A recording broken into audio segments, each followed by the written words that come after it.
Howdy. I'm going to talk a little bit about Act 1, Scene 1 of The Merchant of Venice. Let me just kind of summarize everything that's going on so far. In this act, we are introduced to Antonio. He is the merchant of Venice. He is the title character of our play, and everything revolves around him and his actions. We are introduced to Bassanio. Bassanio is Antonio's best friend, right? Um, and they're going to be doing some things for each other, and we'll see this throughout the play. We are introduced to a couple of secondary characters, Salarino and Solanio. Now, as you read this, you're going to get these two confused. You're going to be like, why are they named so close together? That's Shakespeare, okay?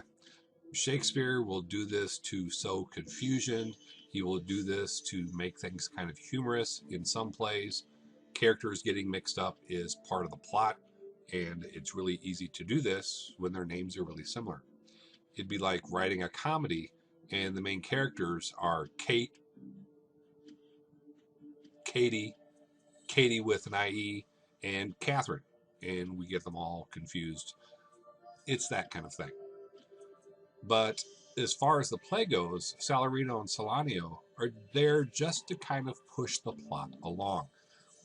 They talk to some of the characters, and by their actions, we know what's happening in the play. Sometimes they reveal to us what's going on somewhere else.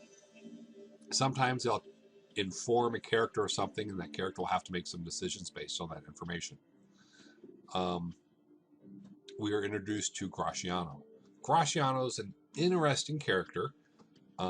He's very similar to Mercutio in Romeo and Juliet in that he is upper class. He is friends with the main characters, and he's always talking. The guy never shuts up. And you'll be reading this, and he'll just go on and on and on. We have Lorenzo in this, very briefly. Lorenzo is a character who intertwines with Jessica's plotline. And in a way, Lorenzo becomes one of the antagonists to Shylock, who we'll see later in Scene 3.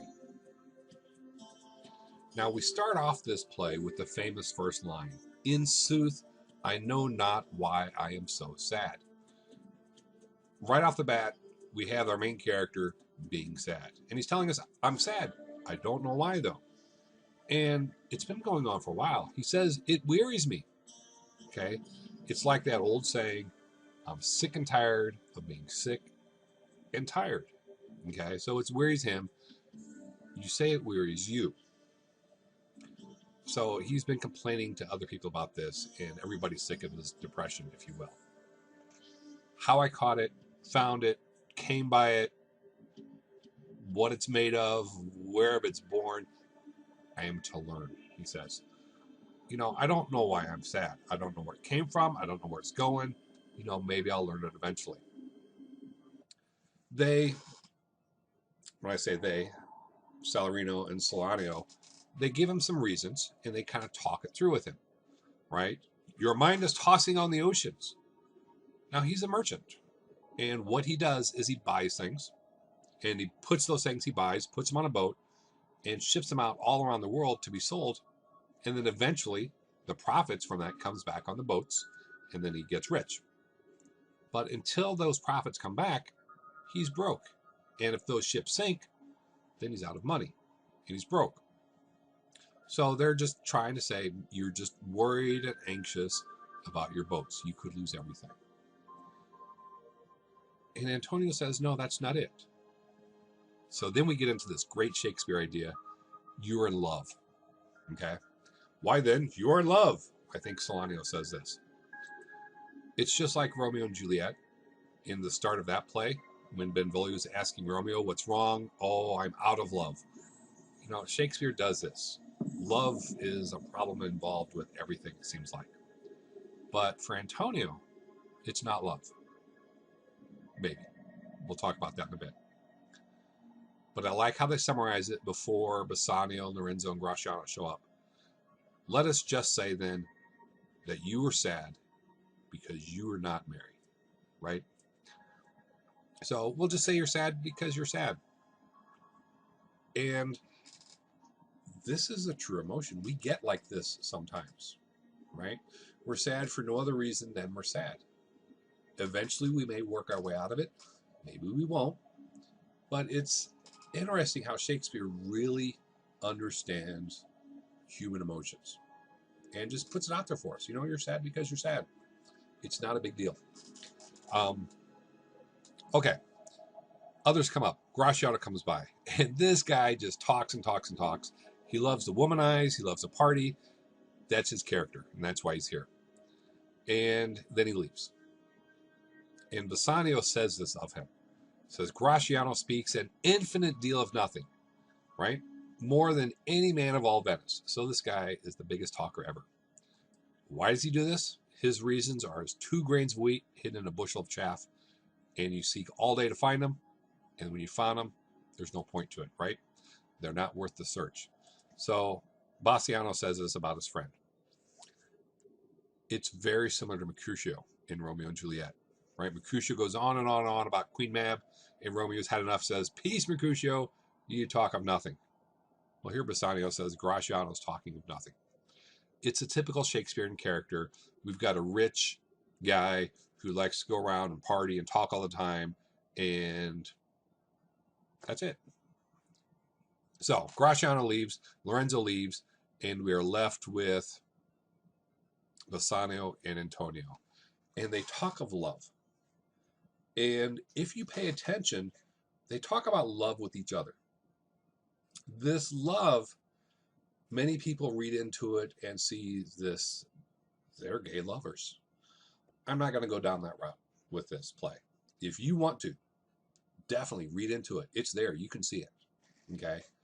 And there's a lot of speculation whether it's not Shakespeare put that on purpose, whether or not Shakespeare left it ambiguous on purpose. Some people think that people are just reading into it too much and try to throw a gay agenda on everything. However you want to handle that, by all means, go for it. I'm probably not going to bring it up too much, though. So they talk about how they're friends with each other, will do anything for each other. And then Bassanio comes out and says he wants money. Okay? Bassanio has gotten money for Antonio before, and he squandered it, and he blew it, actually. Probably partying, dressing fancy, and didn't do anything worthwhile for it. And he asked for money using that silly arrow analogy, right? It's like, oh, what am I doing? Shoot an arrow. There it goes. I lost it. Well, I'm going to do the same thing, shoot another one, but this time I'm going to watch the arrow, and I see where it landed. I'm going to go there, and look, there's my arrow I shot the second time, and right next to it's the first one. Found both. He's using that to ask Antonio for money. He's using that analogy. You know, give me a bunch of money. Don't expect anything from it, and I'll watch how I spend it. And in doing so, I'll get all of the money back. Here's his plan. He's fallen in love with Portia. Portia's beautiful. He talks about her, and he talks about her as a prize, right? She is the golden fleece. And we have the allusion to Jason and the Argonauts, who sailed around, had a lot of adventures to get this golden fleece. And Portia, we will find out in the next act, is a prize to be won. People are coming from all over the world to try to get her hand in marriage. We'll find out later there is a test you have to pass in order to win her over, in order to marry her. We'll talk about that in the next scene. So Bassanio wants this money to impress her. He wants to hire some servants. He wants to look rich. He wants to go take this test and win Portia. What's interesting is he doesn't mention the test to Antonio. I might talk about that later. So Antonio's sitting there. Bassanio asks for money, and Antonio's like, you know what? I'm broke. He just sent all the ships out to sea. He might be worried about it, but at the moment he's broke. And he says, you can go out and borrow money in my name. So find a guy to borrow some money and say, I'll pay it back. So that would be like you coming to me, wanting to borrow money, and I say, sure, go down to the bank and take out a loan in my name, and I'll take care of it. That's what Antonio's doing for Bassanio. It seems harmless. The whole plot of this play is based on that action right there.